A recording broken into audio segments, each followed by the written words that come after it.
अस्सलाम वालेकुम dear viewers. आज का हमारा टॉपिक है क्लास 9 की बायोलॉजी का relationship of biology with other field of study, या इसको हम कहते हैं इंटर डिसिप्लिनरी साइंस।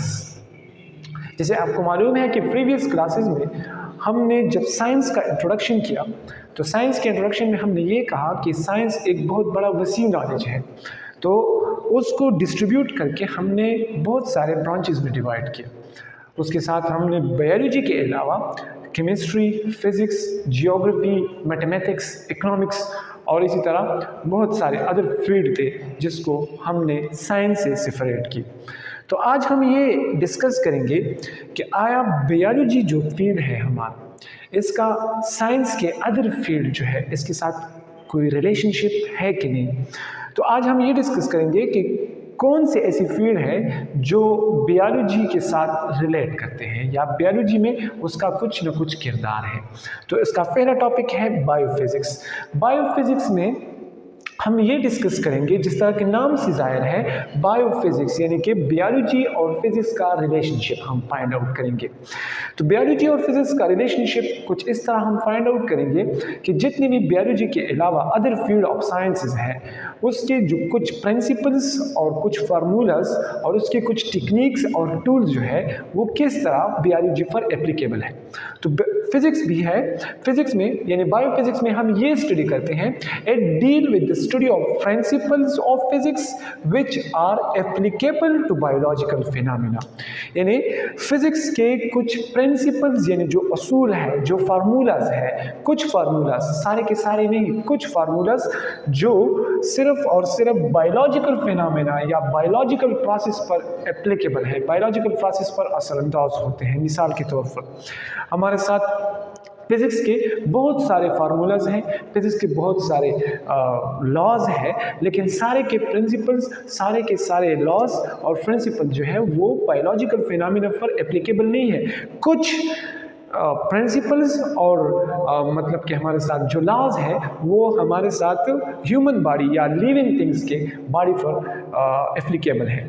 मिसाल के तौर पर बायो एनर्जेटिक्स वगैरह, या इसके अलावा हमारे साथ सीटी स्कैन या अल्ट्रासाउंड वगैरह, या इसके अलावा हमारे साथ नैनो साइंसेस के जो सब फील्ड है उसमें फिज़िक्स के प्रिंसिपल्स और इस तरह उसके लॉज वगैरह यूज़ होते हैं। तो ये हमारे साथ बायोफिज़िक्स के साथ रिलेट करते हैं। फिर उसके बाद हमारे साथ आता है बायोकेमिस्ट्री। बायोकेमिस्ट्री जिस तरह के नाम से इंडिकेट है कि सर्टन बायोकेमिकल रिएक्शंस हैं, यानी सर्टन केमिकल रिएक्शंस हैं जो हमारे साथ बायोलॉजिकल प्रोसेस पर एप्लीकेबल है। तो इसमें हम स्टडी करते हैं, it deal with the chemistry of different compounds and processes occur in living organisms. यानी कि डिफरेंट कंपाउंड है और उस डिफरेंट कंपाउंड में उसकी केमिस्ट्री, उस कंपाउंड की जो केमिस्ट्री है और वो कंपाउंड किस तरह एक लिविंग ऑर्गेनिजम्स या एक लिविंग बॉडी पर उसका जो प्रोसेसेस होते हैं। मिसाल के तौर पर हमारे साथ वाटर है, वाटर का एक ऑर्गेनिक कंपाउंड है या एक कंपाउंड है वाटर, और ये वाटर जो है इसकी फिजिकल प्रॉपर्टीज़ भी है, इसकी केमिकल प्रॉपर्टीज़ भी है, इसका वॉल्यूम भी है, इसका वेट भी है, इसका मतलब इसका जो डिफरेंट केमिकल्स वैल्यू है ये इस वाटर में अवेलेबल है। अब ये जो वाटर हमारे साथ लिविंग बॉडी में कुछ रिएक्शंस करते हैं, कुछ केमिकल प्रोसेसेस करते हैं, तो ये हमारे साथ फिर बन जाता है बायोकेमिकल रिएक्शंस। इसके साथ एग्जांपल में आते हैं रेस्पिरेशंस और फोटोसिंथेसिस। ये रेस्पिरेशन और फोटोसिंथेसिस ये दो अलग अलग प्रोसेस हैं। रेस्पिरेशन और फोटोसिंथेसिस ये हमारे साथ चैप्टर नंबर 4 में हम डिटेल में डिस्कस करेंगे, लेकिन सिंपल अल्फाज में आपको बताऊं कि इसमें जो ऑर्गेनिक कंपाउंड है उसकी ब्रेकडाउन होता है और हमारे साथ एनर्जी रिलीज करता है, लेकिन जो फोटोसिंथेसिस प्रोसेस है ये प्लांट में परफॉर्म होता है और इसमें कार्बन डाइऑक्साइड और वाटर सनलाइट की मौजूदगी में इकट्ठे होते हैं और एक ऑर्गेनिक फूड प्रिपेयर करता है जो एक केमिकल रिएक्शंस के तौर पर यूज़ होते हैं। इसलिए हम इसको कहते हैं कि ये बायोकेमिस्ट्री है, यानी कुछ केमिकल रिएक्शन जो हमारे साथ लिविंग ऑर्गेनिज्म में परफॉर्म होते हैं उस फील्ड को हम कहते हैं बायोकेमिस्ट्री कहते हैं। शायद आपको ये दोनों समझ आ गए होंगे। नेक्स्ट हमारे साथ है बायोमैथमेटिक्स और बायोमेट्री भी इसको कहा जाता है। बायोमैथमेटिक्स आपके जहन में ये ख्याल आता होगा कि क्या हमारे बॉडी पर मैथमेटिक्स के भी कुछ रूल्स और प्रिंसिपल्स और फार्मूला अप्लाई होते हैं? हाँ बिल्कुल, आप सही सोच रहे हैं, क्योंकि मैथमेटिक्स जो है वो भी हमारे साथ एक बायोलॉजिकल प्रोसेस पर असरअंदाज होते हैं। तो चलो इसका डिफिनेशन करते हैं, फिर उसका एग्जांपल देते हैं। Biological process use of mathematics, या हम ये कह सकते हैं in this field we deal with the study of biological processes by using mathematical technique and tools. Mathematics के टेक्निक्स और टूल्स को यूज़ करके हम कुछ न कुछ बायोलॉजिकल प्रोसेस परफॉर्म कर सकते हैं। मिसाल के तौर पर हमारे साथ ये टू टर्म यूज़ होते हैं, टूल्स एंड टेक्निक। ये हमारे साथ असल में सेम टर्म है। मिसाल के तौर पर हमारे साथ टूल्स और टेक्निक में प्लस करना यानी addition, subtractions, multiplication and division वगैरह, ये हमारे साथ टेक्निक है कि हम कोई डेटा वगैरह इकट्ठा करते हैं लिविंग ऑर्गेनिजम्स की या लिविंग बॉडी की, और फिर उसको हम एवरेज वगैरह निकाल देते हैं, मीन फाइंड आउट करते हैं, या इसका मीन मूड वगैरह, ये सारे के सारे हम कैलकुलेट करते हैं और फिर एक कंप्लीट डेटा फाइंड आउट करते हैं। मिसाल के तौर पर हम किसी क्लास के स्टूडेंट के वेट को फाइंड आउट करते हैं या उसका हाइट फाइंड आउट करते हैं और फिर हम उसका एवरेज फाइंड आउट करते हैं।